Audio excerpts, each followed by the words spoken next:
नमस्कार, सर्वांचं खूप मनापासून स्वागत. आज आपण 1 किलो कैरीचा वर्षभर टिकणारा गुळांबा बनवतोय. वर्षभर अजिबात खराब होत नाहीत. बनवायला खूप सोपा आहे. अगदी मोजक्या साहित्यामध्ये बनवून तयार होतो. तुम्ही हा मुलांना ब्रेडला लावून, चपातीला लावून सुद्धा देऊ शकता. जॅमपेक्षा सुद्धा ना याची चव खूप छान लागते. तुम्ही सुद्धा अशा प्रकारे नक्की बनवून ठेवा. आणि तुम्हाला हा व्हिडिओ आवडला, ही रेसिपी आवडली तर चॅनलला प्लीज एक लाईक करा, शेअर करा आणि सबस्क्राईब करायला सुद्धा विसरू नका. तुम्हाला रेसिपी कशी वाटली ना ते सुद्धा नक्कीच कमेंट करून सांगा. आणि हे जाम बनवण्यासाठी ना अगदी कमीत कमी साहित्याचा वापर होतो. तर त्यासाठी आपण इथं बघा 1 किलो कैऱ्या घेतल्यात.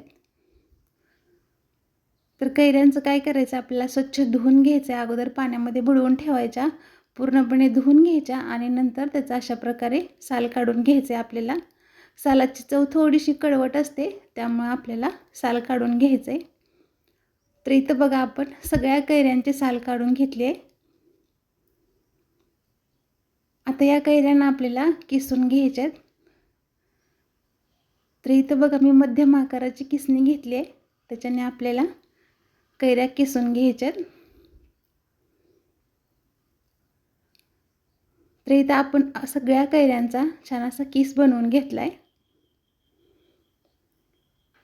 आता हा किस आपल्याला मोजून घ्यायचा आहे. कुठल्याही घरातील कप किंवा वाटीच्या साहाय्याने मोजून घ्यायचा, म्हणजे आपल्याला गुळाचं प्रमाण ठरवता येतं. तर इथं आपली 3 कप कैरी किसून झाले बघा. छान असं दाबून व्यवस्थित भरून घ्यायचं आहे. तर आपली 3 कप कैरी झाली आहे. कैरीचा किस झाला आहे. आता कढईमध्ये आपल्याला 1 चमचाभर फक्त तूप टाकून घ्यायचं आहे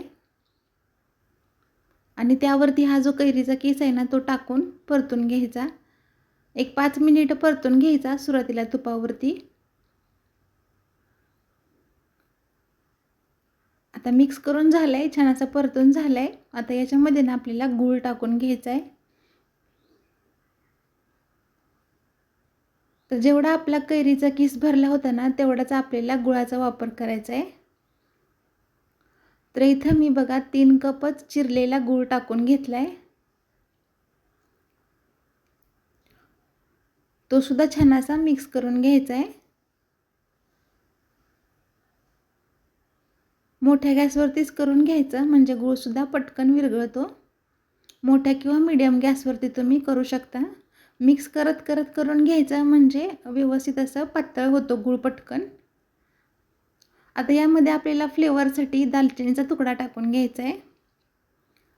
3 ते 4 इथं मी ठेचलेली वेलची टाकून घेतली आहे. वेलचीचा स्वाद खूप भारी लागतो याच्यामध्ये. आणि 5 ते 6 लवंग टाकून घेतल्या. आता हे मिक्स करून घ्यायचं आहे आपल्याला. अशा प्रकारे ना मिक्स करत आपल्याला हे 7 ते 8 मिनिटं मिश्रण छान असं शिजवून घ्यायचं आहे. आता याच्यामधला गूळ पूर्णपणे विरघळून झालाय बघा. कलर सुद्धा थोडासा चेंज झालाय. आणखी 2 ते 3 मिनिटं आपल्याला अशाच प्रकारे शिजवून घ्यायचं आहे. तर याच्यातील पूर्ण पाणी आटून झाले बघा. व्यवस्थित असा आपला गुळांबा बनवून तयार झालाय. आता याला आपल्याला चेक करून बघायचं.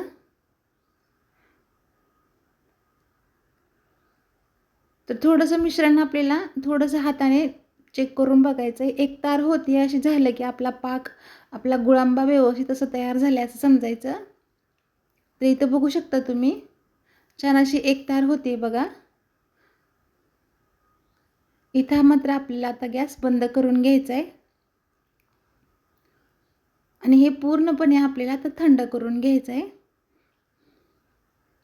एक तार झाल्याशिवाय त्याच्यापेक्षा कमी आपल्याला गुळांबा शिजवायचा नाही. व्यवस्थित अशी एक तार होईपर्यंत छान असं शिजवून घ्यायचं आहे.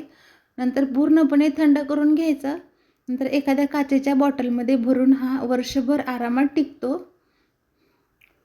तर इथं पूर्णपणे थंड झालाय बघा आपला. बघू शकता तुम्ही गुळांबा खूप मस्त होतो. तुम्ही सुद्धा नक्की ट्राय करून बघा. व्हिडिओ आवडला असेल तर लाईक, शेअर आणि सबस्क्राईब करायला सुद्धा विसरू नका.